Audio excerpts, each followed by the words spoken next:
Like the thumbnail says, wow, and more wow. Holy cow, here we go. Maybe the continuing positive news about robotaxi, which is just like incredible as one user after another reports on the dramatic improvement in 14.2, and the new conversation that Elon has started about the terafab, which is hitting the news this morning, and the possibility of data centers in space is finally popping Tesla today as it outruns a very positive day in the markets generally.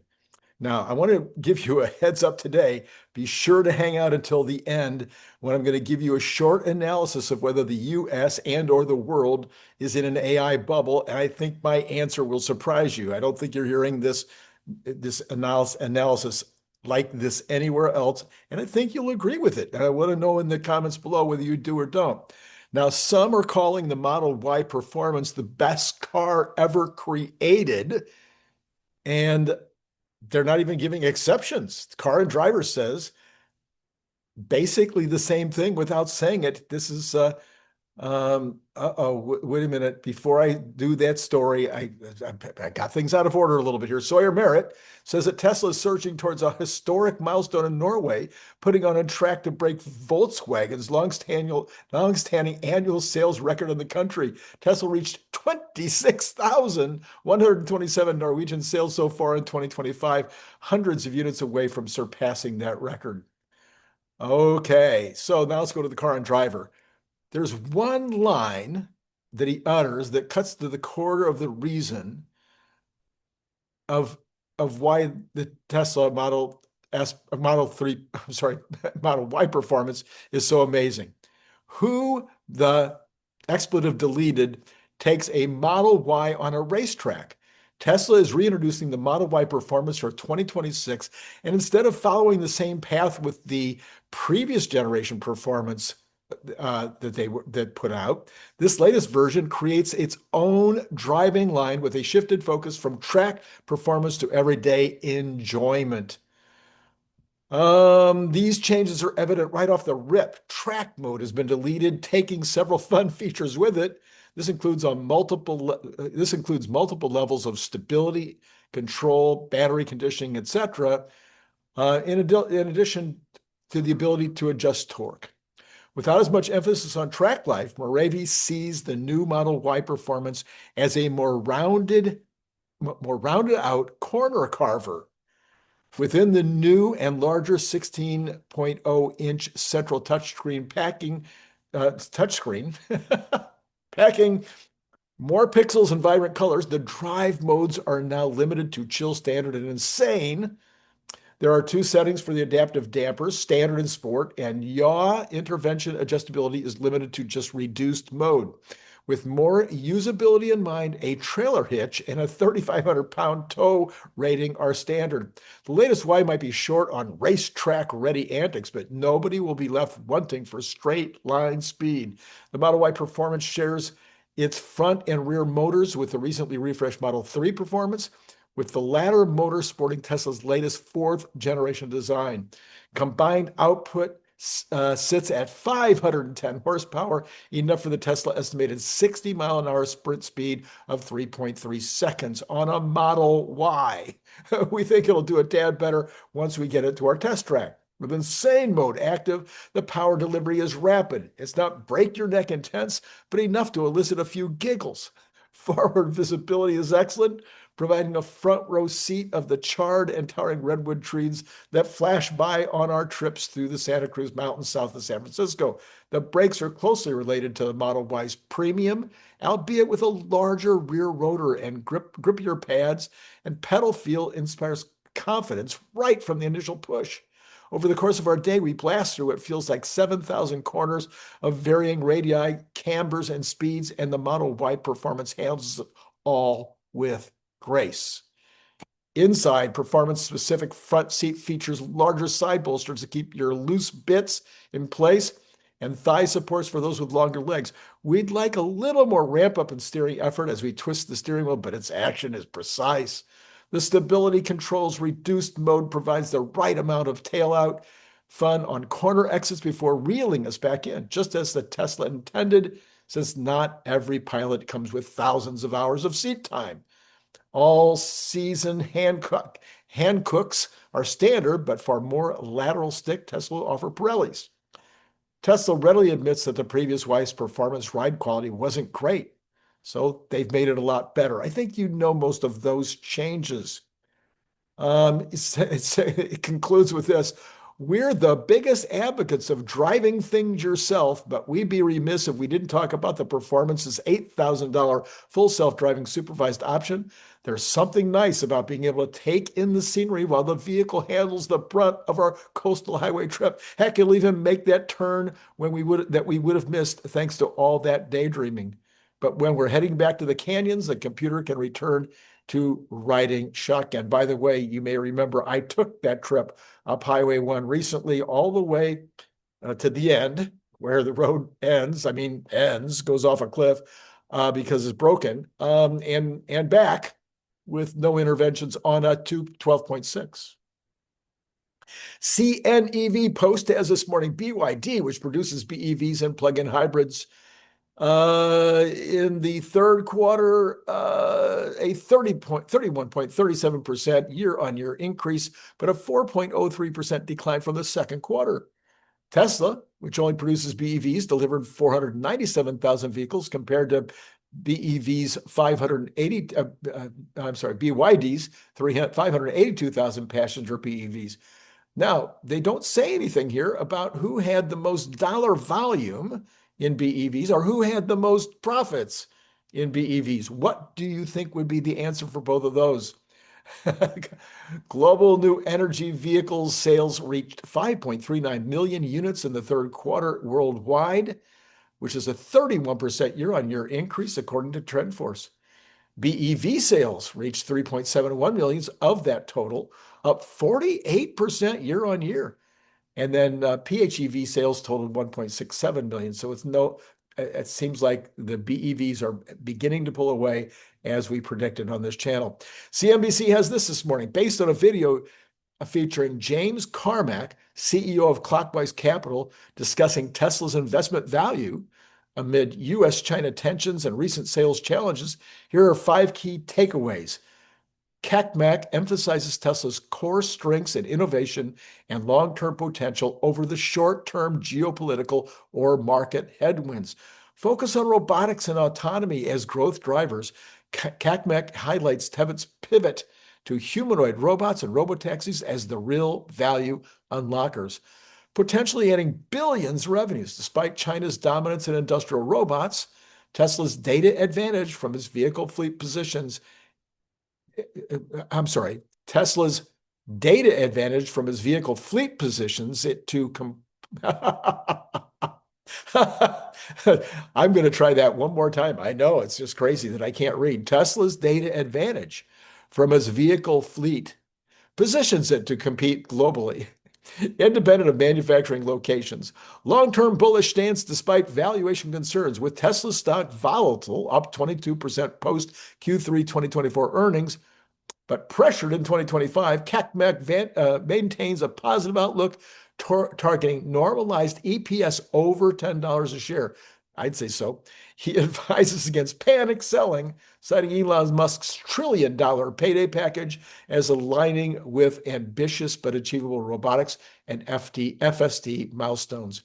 Business Insider comes at it this way. In a post on X on Saturday night, Musk called for job applicants for Tesla's AI chip engineering team. He asked candidates to send an email with 3 bullet points proving their exceptional ability. We are particularly interested, says Musk, in applying cutting-edge AI to chip design. Musk said in a post that the company aims to bring a new chip design to volume production every 12 months. We expect to build better chips at higher volumes ultimately than all other AI chips combined. We expect to build chips at higher volumes ultimately than all other AI chips combined, said the CEO of the company you're invested in. The current chip in Tesla cars is known as AI4, and the company's close to taping out AI5, and they are starting work on AI6. These chips will profoundly change the world in positive ways, saving millions of lives due to safer driving and providing advanced medical care to everybody via Optimus, Musk added. Musk has been ramping up Tesla's chip ambitions. In July, the company signed a $16.5 billion deal with Samsung. Tesla has posted Palo Alto, California-based engineering roles for its AI hardware team, including openings for physical design engineers and signal and power integrity engineers. The physical design engineering job requires candidates with 10 or more years of experience in designing and building integrated circuits, also known as chips. The role involves designing, construction, integrating the building blocks of Tesla AI chips. The listing says the position pays about $152,000 to $264,000 a year, not chump change. So, the Telegraph this morning has this. There's so much news. Wow, wow, wow. Elon Musk's electric car giant claimed European officials are clinging to outdated rules and regulations, which it said were holding back the technology.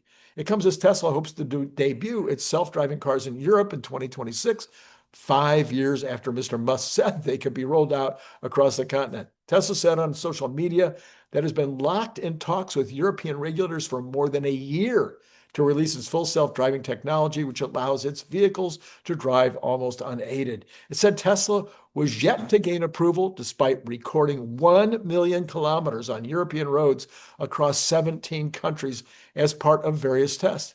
Tesla is now working towards securing an initial license in the Netherlands. And I think you may remember we reported that Turkey is going to allow them. In a post on X, Tesla claimed that Dutch regulators had committed to approving its technology by February. Layer cake of regulations and bureaucracy. Mr. Musk has blamed Europe's layer cake of regulations and bureaucracy for delaying self-driving technology, which has been available in America since 2020. He said earlier this year that the holdup was very frustrating and hurts the safety of the people of Europe. To bypass the EU's strict regulation, Tesla is now seeking to rely on the exemption for yet to be required behaviors to introduce its self-driving software. However, it warned that the bloc's outdated regulations could make its technology illegal in its current form and render its vehicles unsafe and unusable in many cases. It called on its drivers to lobby the Dutch authorities for approval. Tesla has launched its full self-driving software in Australia, New Zealand, Canada, Mexico, and the US, which allows cars to drive themselves on most roads. I think it's also in China. Yeah, I'm 100% sure of that. The electric car giant is also testing its self-driving technology on UK roads, revealing videos of its cars driving autonomously on London streets and on Swindon's notoriously magic roundabout junction. The UK is also preparing to approve the self-driving taxis in Britain about in the spring. This is breaking right now. Sawyer Merritt, Melius research analyst Rob Wertheimer says this: Tesla's autonomous driving lead is approaching an irreversible tipping point that could trigger one of the biggest value shifts in modern industrial history. Did you get that? Tesla's a must-own because the world is about to change dramatically. Our point is not that Tesla's at risk, it's that everybody else is. He adds that the next 5 years will see hundreds of billions of value shift to Tesla. Public awareness remains low. Not even 1 out of 100 Americans have ridden in a self-driving car, Wertheimer stated, adding that only tens of thousands have tried Tesla's latest FSD supervised system. When widespread rollout arrives, it will shock most people. Okay, that's all the Tesla news. Do you think that's enough? Do you think it's maybe a reason why Tesla stock is skyrocketing this morning? This is Randy Kirk, by the way. It's time to buy the book. You really, really should buy the book. Elon reposted this morning. Opportunity. This is from Ethan HE_42. Opportunity to pioneer AI agents that perceive, reason about, and generate video content. Advance both understanding, temporal reasoning, action recognition, long horizontal prediction, and video generation. In other words, are, as an example, control generation, long video planning generation, and parentheses, within agentic systems. This is where we're going with AI right now. AFP reports this. This is really good news, more and more solid news. The National Retail Federation expects holiday sales from November 1 to December 31 to top 1 trillion for the first time ever, with growth of 3.7 to 4.2% as compared with last year. For those of you who listened to my Monday morning show last night, there were people that were commenting that it wasn't going to be a great Christmas. It's going to be a great Christmas.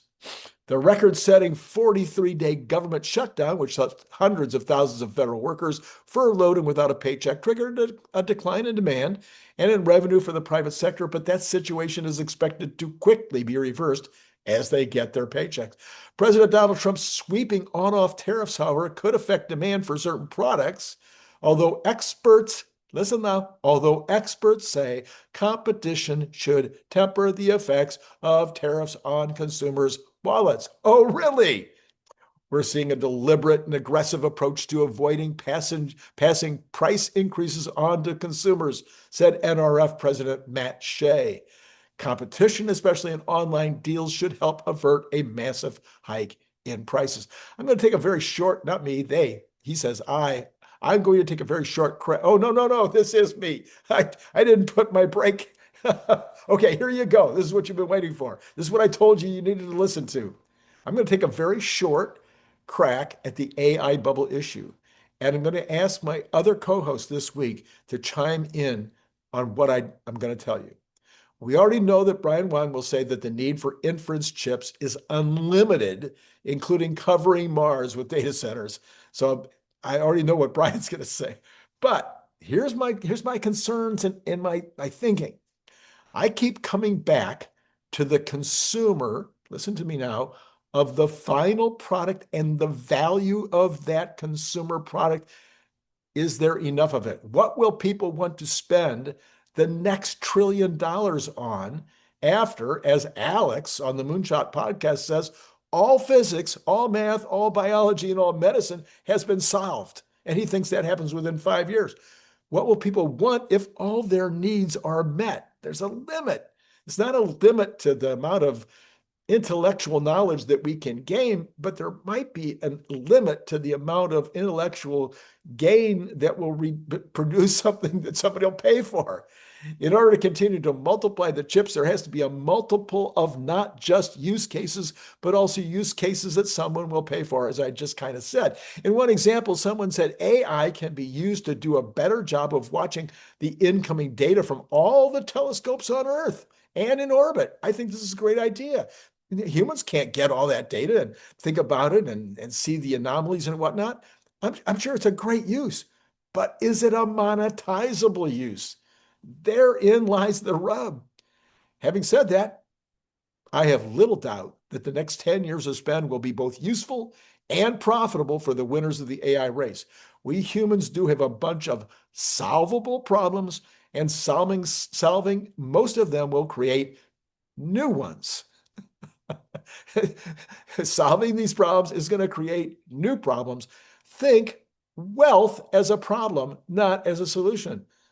Wealth, you know, wealthy people, they got problems. They got different problems than non-wealthy people. Ask around. Ask Grok. Do wealthy people have different problems? If I had dry powder right now, I would be grabbing shares of Tesla and maybe a bit of NVIDIA, because it ain't over. The bubble, there's going to be a bubble. I really believe this. There will be a bubble where there will be too much energy. There will be a bubble where there'll be too many chips for a moment or for a year or maybe forever. The bubble will come, but we are way away from it. If I were to guess, I would say 7 to 10 years. Trueflation this morning, the same as yesterday, if you were paying attention, but it's still really, really low. 2.37 is the overnight. Goods have dropped like a rock to 2.34. They were 2.8 something just a few days ago. I think this is happening because of the very comment up above. Competition is requiring it. Core inflation down to 2.16. Services down to 2.42, and PCE is at 2.31. Now, remember, Trueflation is giving us the data as of today, as of right now. This is not looking in a rearview mirror. This is being compiled every single day. That's why it changes every single day. All right, ready for the numbers? Okay, let's go ahead and see what is going on here. Tesla is now at 415. That is only up 6.16% today. And of course, it's got a long way to go because we need to get to 500 this month. But I think we're going to do it. Oh, this month? No, wait, I'm sorry. Did I say that? I mean, before the end of the year. The Dow Jones is up 0.34. The NASDAQ is up 1.79. It's not as good as 6%, but it's good. The S&P 500 is up a full percent.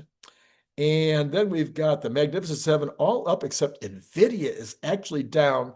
The bubble scare is driving the NVIDIA shareholders nuts. And I think it's just crazy. Google, on the other hand, is getting the benefit of their new TPU.